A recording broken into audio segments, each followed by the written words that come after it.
new babe. So what's good, TMG fam? It's your boy L, and I'm back with another reaction, man. How y'all feel? Welcome back to the channel. Salute. So next video we gonna get into, man, is the 7 most infamous Alcatraz inmates. Alcatraz, yo, that name still just does something to me, man. You know what I'm saying?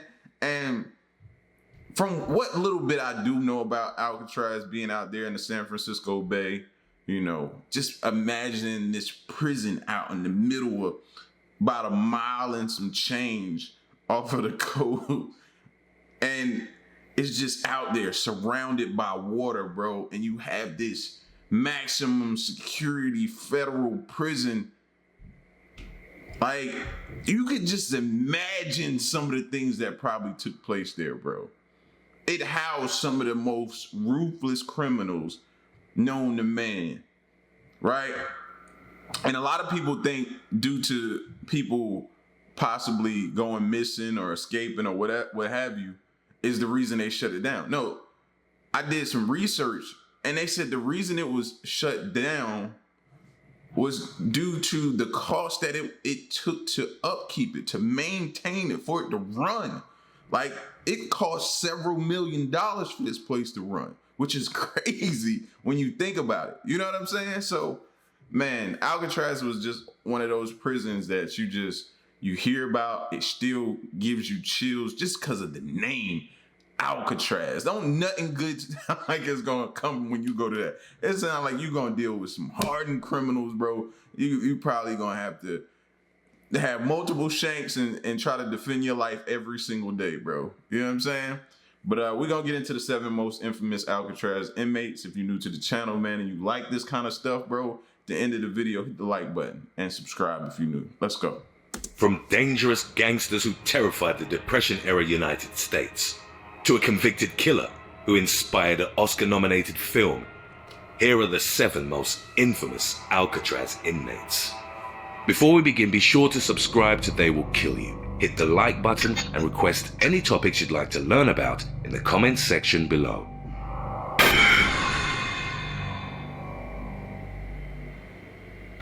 Number 7. George Kelly. Unlike other criminals on this list, George Machine Gun Kelly came from a wealthy family in Tennessee and had even attended. So wait, is this who Machine Gun Kelly patented his name after?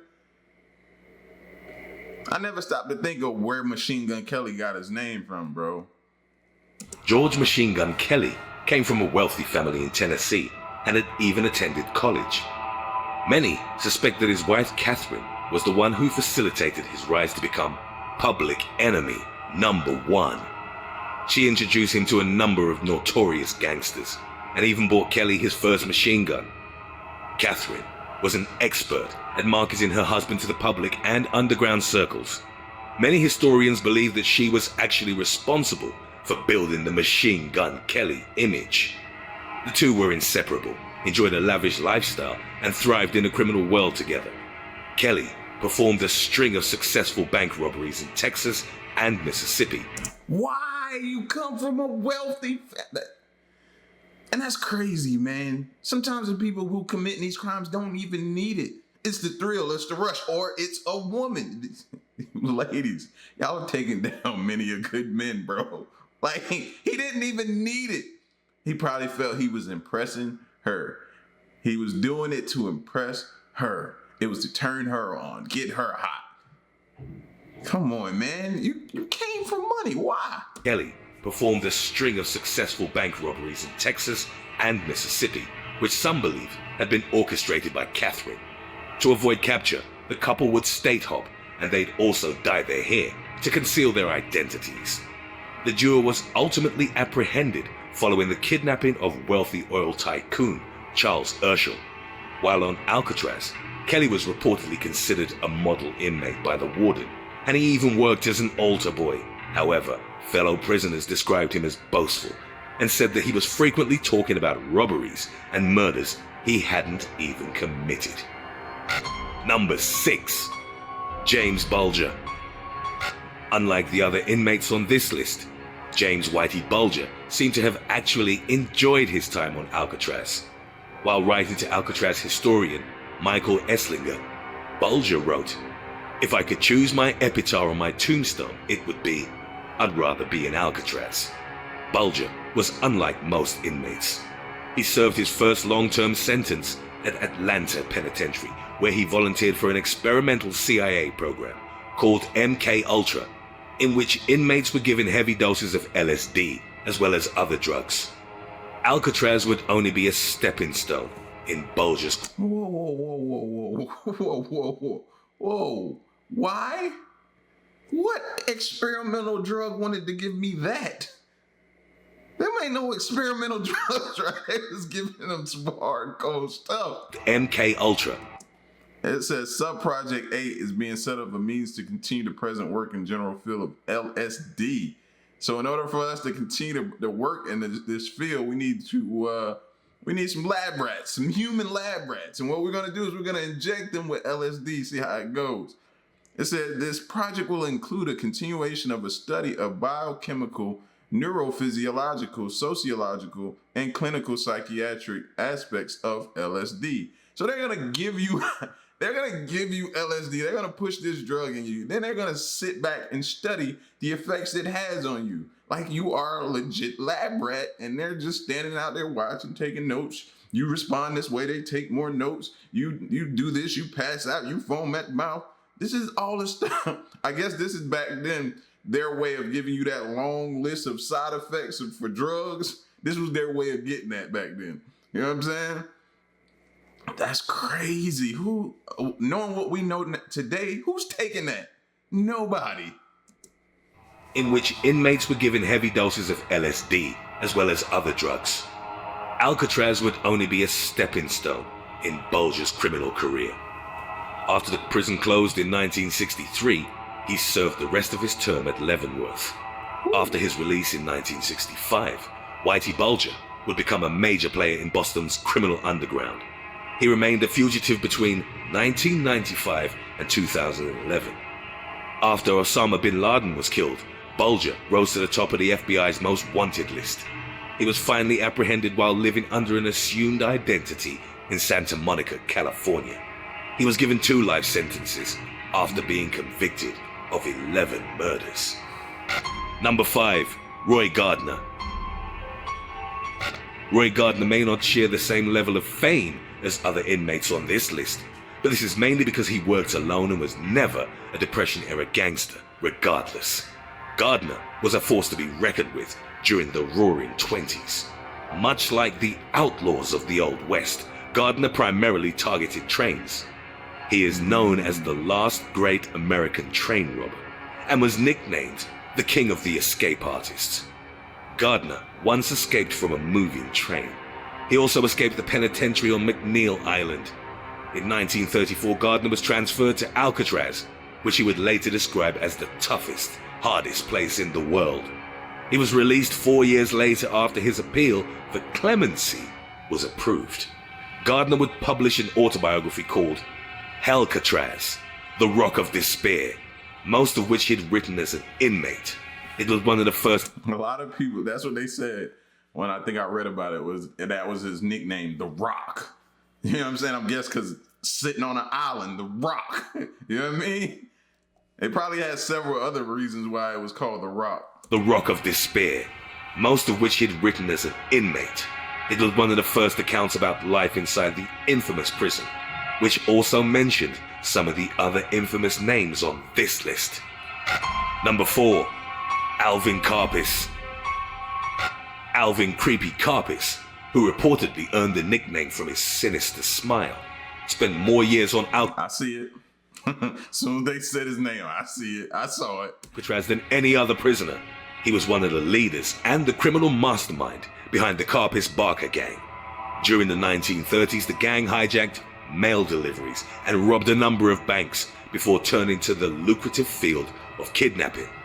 Aside from Karpis and the Barker brothers, Doc and Fred, the gang included around 25 other members. Karpis reportedly had a photographic memory and genius-level IQ, and even Fred described him as super smart. As they carried out their criminal operation, the Carpus Barker gang would gun down anyone that stood in their way, including innocent bystanders. Carpus was the last public enemy to be apprehended by Hoover's FBI, and his arrest marked the end of big-name Depression-era criminals. During his 26-year imprisonment on Alcatraz, he would constantly complain about living conditions and fight with other inmates. He was eventually transferred to McNeil Island Penitentiary in 1962, when Alcatraz was in the process of closing. Number 3. Frank Morris and the Anglin Brothers. The fate of Frank Morris and the Anglin Brothers has been the subject of speculation. Now, if I'm not mistaken, I wanted to stop it before he said it. Aren't these the guys, because I think we've seen them in other videos, that they say possibly escaped, you know what I mean, and weren't found until something, or they were or were not found. I can't remember, but I'm thinking these are the guys that escaped. And the fate of Frank Morris and the Anglin Brothers has been the subject of speculation and urban legends, but nobody knows for sure what happened to them after their daring escape from Alcatraz in 1962. They weren't particularly violent offenders. The Anglin Brothers usually robbed stores after hours to ensure no one got hurt, and the only weapon they ever used in a robbery was actually a toy gun. They were transferred to Alcatraz after repeated breakout attempts from their previous prisons. In the past, Morris had successfully escaped from Louisiana State Penitentiary before being sent to the Rock. It was Morris, in fact, who orchestrated the escape after the Anglin Brothers were placed in a cell adjacent to his. The men worked on the Alcatraz escape for 9 months. They burrowed through the rotting cement at the back of their cells with smuggled cafeteria spoons and discarded saw blades, using fake vents to conceal their work. They fashioned a raft out of 50 stolen raincoats, which they sealed together with heat from the steam pipes under their cells. They made decoy heads from toilet paper, soap, and a homemade cement mix, which they decorated with human hair.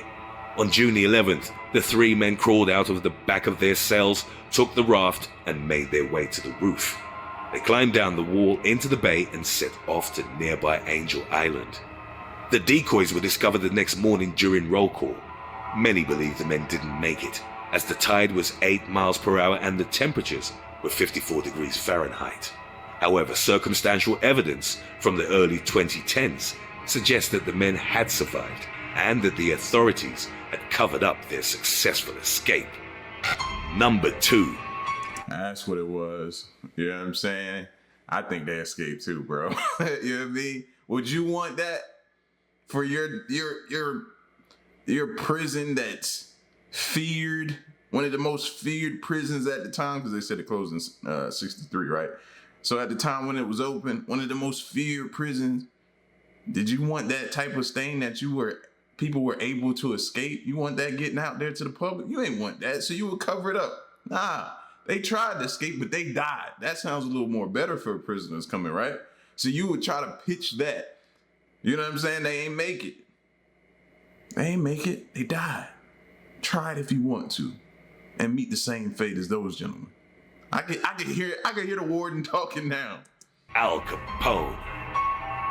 One of the most famous gangsters of all time, Alphonse Al Capone, made a fortune during Prohibition-era Chicago by selling illegal liquor. At the height of his empire, Capone was making around $60 million a year. He wore double-breasted suits, diamond rings, and drove an armored Cadillac. Capone loved the attention he received from the press, which portrayed him as a type of gangster Robin Hood, an image that he relished in. He would donate a percentage of his crime money to charity and even opened up a soup kitchen in Chicago. In February 1929, Capone allegedly orchestrated one of the most brutal gangland massacres in history. At the time, Bugs Malone was one of Capone's main rivals. On February the 14th, 7 members of Malone's gang were lured to a Chicago garage, where they were gunned down by hitmen dressed as policemen in what would be known as the St. Valentine's Day Massacre. Even though Capone was careful in running his criminal outfit, he was eventually sentenced to 11 years for tax evasion. His immense wealth enabled him to manipulate the system in order to secure a comfortable life for himself on the inside. That was until he was transferred to Alcatraz in August 1934. During his 4.5-year stint on the Rock, Capone was treated like every other prisoner. He attempted to bribe the warden on several occasions, but he was denied. Capone himself said at one point, "It looks like Alcatraz has got me licked." Number 1, Robert had 60 million a year back then, bro. Back then. They might as well have called him a trillionaire back then. You know what I'm saying? That type of money. I'm surprised though. I would have figured he'd have been able to buy the warden off. You know what I'm saying? I just, for me, like I said, they already showed you that he had a comfortable stay in the other prison that he was at. I think if he'd have been in there for an extensive amount of time, he'd eventually got through to the warden, man. You'd be surprised at what people with money can do, man. I'm telling you, bro. Everybody has a price. You know what I'm saying? Everybody has a price. Now, I'm not saying that everybody would do it, but everybody has that price, bro. If you hit it, they'll seriously think about it. I know that warden had to go home several nights, man, and talk himself off the ledge, bro. Like, you know what I'm saying? It is a lot of money, man. All I gotta do is just make sure he okay in there. Trout. Robert Trout, better known as the Birdman of Alcatraz, was probably the prison's most famous inmate. Even before he got to Alcatraz, Trout's violent temper had earned him quite a reputation. He got convicted of manslaughter in 1911 for killing a bartender who allegedly refused to pay for a prostitute that Trout was pimping. After starting several fights and stabbing a fellow inmate at McNeil Island, he was transferred to Leavenworth Federal Penitentiary in Kansas. While in Leavenworth, he stabbed a guard to death in plain view after he was denied a visit from his brother. Stroud was sentenced to hang, but President Woodrow Wilson ultimately commuted his sentence to life in prison in 1920. Because of his violent outbursts and frequent threats against other inmates, Stroud was permanently placed in the segregation unit to serve his sentence in solitude. During his 30-year stint at Leavenworth, Stroud developed a keen interest in canaries and raised almost 300 birds in his cells. He even authored 2 books on canaries and their diseases. After careful study of their habits and physiology, he was transferred to Alcatraz in 1942, where he spent the last 17 years of his life. After the movie Birdman of Alcatraz came out, in which Burt Lancaster portrayed Stroud as a humane and mild-mannered person, many people petitioned for his release. Stroud was never allowed to see the movie, which earned Lancaster an Oscar nomination. He died of natural causes in November 1963. Thanks for watching. Do you know other infamous Alcatraz inmates? Bro, you ever heard stories of people talking about how long they've been in solitaire? Like what it does to your mental, man? And this dude served all those years in solitaire. I'd be clawing at the wall, bro. Imagine just go sit in your bathroom for like a month straight and don't leave. You know what I'm saying? Go sit in your bathroom. Probably after about a couple hours, you'll be in there like, nah, I gotta get out, bro. I'm losing my mind. Imagine that for years. Years. I couldn't do it, bro. I couldn't do it. But y'all get at me in the conversation, in the comment section, man. Let me know what you thought of this video. The 7 most infamous Alcatraz inmates, man. Just hearing that Al Capone was all on there, man. Always hearing about Al Capone does something to me, man. You know what I'm saying? Just does something to me. Y'all get at me and let me know what you thought. All right, till the next reaction, I'm gone. Peace.